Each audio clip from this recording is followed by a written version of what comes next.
Gracias por continuar con nosotros en Dinámica Económica. Conversamos con los economistas Miguel Collado Di Franco, el señor Daniel Lacalle y también Edmundo Rivera. Y nos quedamos con Rivera, precisamente, sí, que ibas a intervenir luego. Sí, quiero hacer unas precisiones. Ese argumento que dice el señor Severino es correcto, ha sido hasta una excusa para no hacer hasta inclusive reforma.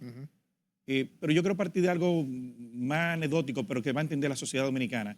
La comunidad dominicana es muy grande en Estados Unidos. Son muchos de ellos exiliados económicos, que decirlo, gente que se va. Sí, claro. Y yo hago la pregunta, Y y que son muy productivos, que no eran productivos en Dominicana, o los niveles de productividad no eran tan eficientes como están en Estados Unidos. Y la gran pregunta es, ¿cuántos de la comunidad dominicana que está en Estados Unidos están trabajando en el sector público? Prácticamente cero, yo le diría.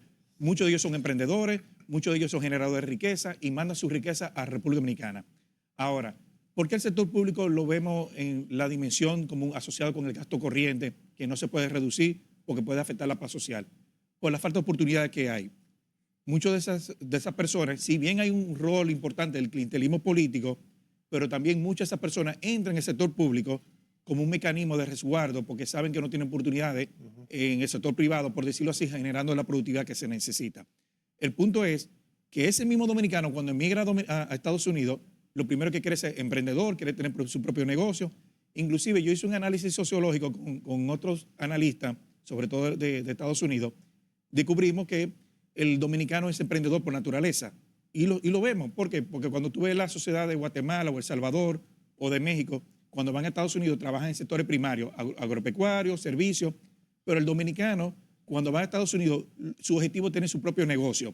Inclusive puede darse la situación de que en vez de ganarme 100 trabajando en una corporación, yo prefiero tener mi propio negocio, aunque gane 80, pero es su propio negocio. Eso por un lado. Por otro lado, el tema del alcance de la reforma en cuanto a la posibilidad de aprovecharlo. ¿Por qué me voy con esto? Esa excusa de que el sector público tiene un rol importante para generar paz social, el problema es que va a llegar un momento, y yo lo he vivido en carne propia, que de cada 10 jóvenes que salen al mercado, y sobre todo en carreras de servicios sociales, 8 o 7 quieren trabajar en el sector público y 3 o 2 apenas quieren ser emprendedores. Y eso lleva a un engrandecimiento del sector público, que llega un momento que las dos variables que se come el presupuesto y que lo está viviendo República Dominicana son el gasto corriente, sobre todo el pago de nómina, que tiene bajo nivel de productividad, y el aumento, porque muchas veces como genera déficit, tú tienes que endeudarte, el aumento del servicio de la deuda, sobre todo la carga de los intereses. Que llega un momento que tú no tienes más recursos para más nada, para la parte de seguridad, para la parte de educación, para la parte de salud y para la parte de infraestructura. ¿Por qué? Porque se lo va comiendo ese presupuesto. Y el tercer elemento que quiero mencionar, eso lleva a un ciclo vicioso. ¿Por qué? Porque cada vez que la autoridad quiere resolver su déficit fiscal, primero lo que tiene que estar pensando es cómo quitarle recursos al sector privado. Cuando tú le quitas el recurso al sector privado, entra lo que se llama el efecto de dominancia fiscal, y eso se llama el crowding house. O sea, el crowding house es efecto de expulsión, y llega un momento que cuando tú tienes el sistema financiero dominicano, que el 60% de su ingreso es por tener recursos colocados en el sector público a través de bonos de renta fija, y eso no es una economía eficiente. Tenemos una situación, Miguel, bueno, ya de manera más local. Nosotros tenemos una economía que en términos proporcionales ciertamente crece mucho, muy dinámica, pero el 56% de esa economía es informal. Exacto. Solo un 44, 45% está en la formalidad. Y tenemos entonces un sector público que genera alrededor de un tercio de los empleos formales del país. Entonces nos da la impresión de que la formalidad y el sector público sí están de manera, vamos a decir, coordinada, en el sentido de que un 45% de la economía es formal y un tercio de esa economía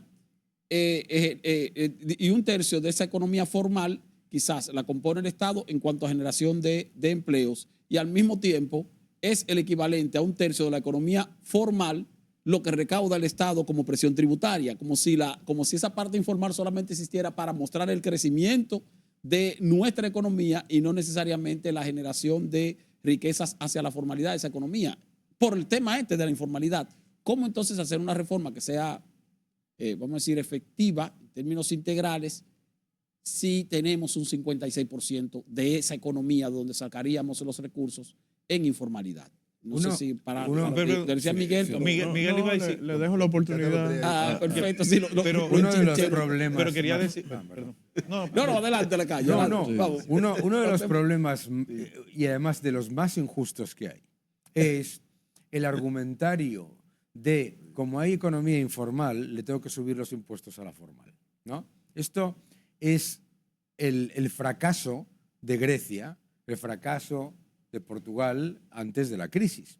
Claro, decían, no, es que como tenemos una enorme economía sumergida, pues entonces hay que subirle constantemente los impuestos a lo que no está sumergido, con lo cual estás generando un doble efecto negativo. Es decir, los ciudadanos, los contribuyentes, las empresas que emergen, tienen un coste fiscal que es el doble, el triple de lo que debería ser.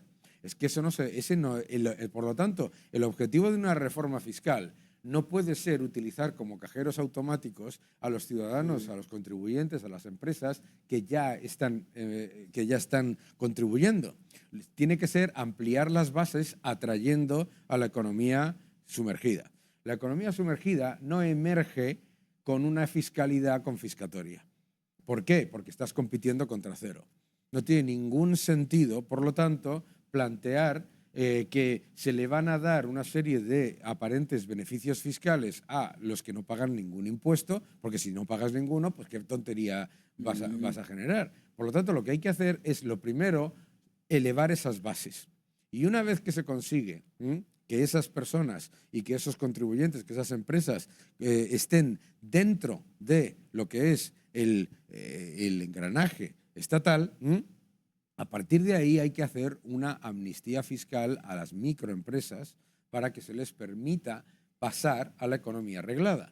Si estás constantemente, se utiliza sino la excusa de que tienes una fuerte economía no reglada para subirle los impuestos a la reglada. Y vuelvo a repetir, entonces ni creces, ni multiplicas el crecimiento a 10 años, ni mejora la productividad, ni mejora la formalidad de la economía. Rivera. No, pero vamos a dar la oportunidad a ustedes dos, porque a Miguel lo tenemos aquí permanentemente en el país, pero ustedes dos se van ya pronto. Sí, pero siempre estoy disponible para ustedes. Ya, Quería agregar un elemento adicional de los puntos que mencionó Daniel, que yo iba a mencionarlo también. Hay un mito con la parte del crecimiento de la República Dominicana. Si bien se ha reflejado un crecimiento, pero si ustedes lo decomponen, la productividad no ha sido lo que se merece la sociedad dominicana. Sí. Inclusive, la economía dominicana es una economía relativamente abierta, con un sector exportador interesante, pero si tú lo tomas, ese sector exportador y lo divides en términos de la población y te da un índice per cápita y lo comparas a nivel mundial, está en un nivel bastante mediocre, por decirlo así. Están en términos medios o por debajo. Sí. Es decir, para una economía de grado de inversión como republicana, necesita multiplicar sus exportaciones por 6. Y lamentablemente con una visión fiscalista no se va a lograr en ese sentido, porque nadie exporta impuestos. O sea, el otro lado del mundo no compra impuestos, lo que compra es un producto de buena calidad y que sea competitivo. Es por un punto.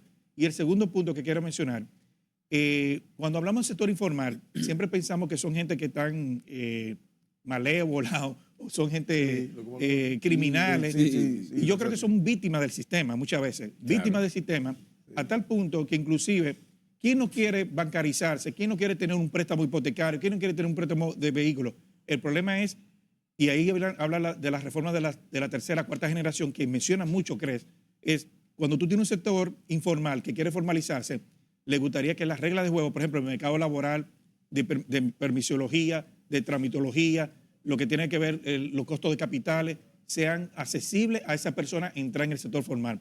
Yo estaba escuchando ayer una estadística que estaba mencionando Miguel Collado, la cantidad de horas hombre que dedica una empresa MIPYME a la parte de la contabilidad o el pago de impuestos, cuando debería ser lo más fácil posible. Cuando tú vas a otra sociedad más desarrollada, pagar impuestos es mucho más sencillo. Aquí es un dolor de cabeza.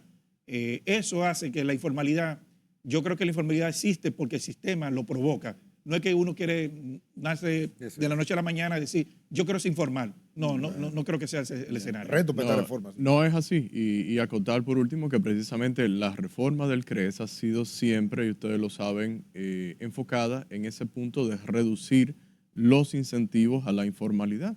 Mire, aquí tú le puedes regalar a cualquiera los costos de hacerse, el Estado cero cobrarle para hacerse formal. Pero no lo van a hacer. ¿Por qué? Porque el emprendedor, ¿a qué se dedica? El emprendedor se dedica precisamente a tratar de buscar ganancias a través de añadir valor a la economía, a través de los bienes y servicios que vende. Pero cuando tiene que enfrentarse a todos los formularios que tiene que llenarle a la administración tributaria durante el mes, que tiene que contratar diferentes contadores, ya son gastos adicionales más el anticipo, pagar el ITEVIS de unas ventas que hizo a 90 días, a 120 días que no ha cobrado. Cuando se enfrenta a esa realidad o cuando lo vislumbra, no hay ningún incentivo para ser formal. Entonces, la propuesta de CRES, si uno la analiza detenidamente, lo que busca es precisamente de la parte que mencionaba Edmundo ahora mismo, de la reducción de horas que tú tengas que dedicarle, la parte de menos formularios, uno solo al mes para tú hacer tu declaración tributaria. Eso es lo que debería hacer, sí. Menos anticipos, reducirlos de 12 a 4. Y una serie de facilidades que te permitirían, en ese sentido, hacer más viable la formalización. Y la gente obtener todos los beneficios que puede adquirir a partir de ser formal. Señores, el tiempo nos apremia. Sí, el cruel, ¿verdad que sí? Pero bueno, simplemente quería dejarlo una sola preguntita, pero de medio minuto nada más, Miguel. Y es el hecho de que, hablando del endeudamiento del Banco Central, nosotros tenemos una deuda pública consolidada que ronda el 60% del Producto Interno Bruto. Correcto. 45% es el sector público no financiero. El otro 15% es del Banco Central. Sí, así es. Deberíamos tener un solo emisor de deuda en el país, y no dos emisores de deuda que prácticamente están compitiendo. A eso es lo que debemos aspirar, que la deuda del Banco Central en un momento ya no esté ahí, sea responsabilidad de Hacienda como lo es ahora mismo, y por eso se consolida. Pero mientras la sigamos teniendo de la forma y manejándose de la forma que la tenemos actualmente, pues lo que estamos es creando las condiciones para que siga incrementándose cada año más y la preocupación que externaba Daniel hace un momento. Edmundo Rivera, Daniel Lacalle y Miguel Collado y Franco, muchísimas gracias por haber estado con nosotros en este muy provechoso programa, Dinámica Económica de este día. Nosotros ya hemos llegado al final. Les invitamos a que continúen con la programación de RNN, Canal 27, RNN 2, Canal 72, y claro, agradecemos tanto al CRES y a Miguel Collado por habernos traído a estos dos invitados que como hemos dicho, ya están saliendo del país, vinieron solamente 32 preguntas quedaron pendientes. 32 quedaron pendientes. Bueno, pero hicimos 18, está bien, aprovechamos. Muchísimas gracias por haber estado con nosotros. Gracias.